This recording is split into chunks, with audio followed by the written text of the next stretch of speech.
Okay. All right. Okay. Good afternoon. My name is Sanford Johnson, Deputy Director of Mississippi First. I would like to thank the Women's Club of Mississippi for your generous support of our advocacy work around CHART. And I'm sorry that I'm not able to be here today for the annual conference. I am with several members of the Mississippi First chapter at Ole Miss. I'm with them in Washington, D.C. right now for a training on issue campaign organizing.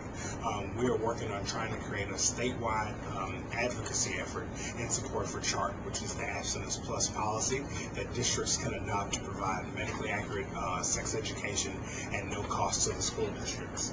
As many of you are fully aware, teen pregnancy is a major issue in the state of Mississippi. Mississippi leads the nation in teen birth rates, along with rates for chlamydia as well as gonorrhea.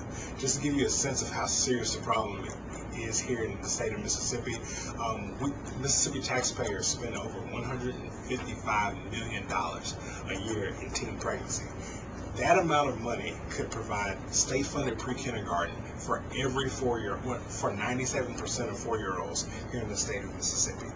The teen health crisis that we're dealing with is the product of a reality that a lot of people don't want to talk about until now.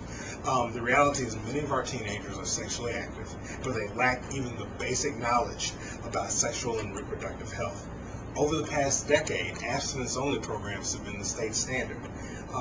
And these are programs that rely exclusively on encouraging kids to abstain from sex until marriage. As the research has indicated, and as I've seen as a former high school teacher, these programs are simply ineffective. Programs that combine abstinence with medically accurate information about contraceptives are far more effective in reducing teen birth and STD rates. The programs that I just mentioned, the more comprehensive programs, make up the Abstinence Plus policy here in the state of Mississippi, and that's what districts have the opportunity to adopt through the CHART program. Through this program, we recommend that districts start by 7th grade to provide age-appropriate, medically accurate, evidence-based sex education to all their students. Through this partnership that we have with the State Department of Health, districts are able to adopt this policy and receive medically accurate sex ed curricula, teacher training, as well as technical assistance at no cost to the district. And based on the couple of months that we've done advocacy work, I can tell you that superintendents are very excited to find out about how they can implement a requirement that is evidence-based, proven effective, and it's not going to cost the district anything. Over the past couple of months, we've been going to districts, meeting with superintendents, meeting with school board members and teachers, and we're going to continue that work over the next couple of months thanks to your generous support. We are also reaching out to college students and trying to get them to go back to their hometowns so they can advocate for CHART. What you're going to see over the next couple of months is more districts, more counties that are adopting CHART, particularly in those priority 1 counties. And those are the counties that have the highest teen birth and STD rates. Right now we've had success in Coahoma County, in Marshall County, Benton County, as well as Tunica County.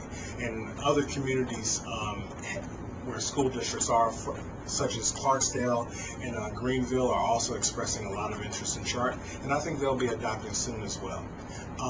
Again, I would like to thank you for your generous support. The work that you're doing and the investment that you've made in our work is going to lead to transformational change in the lives of many teenagers in the state of Mississippi. Thank you again.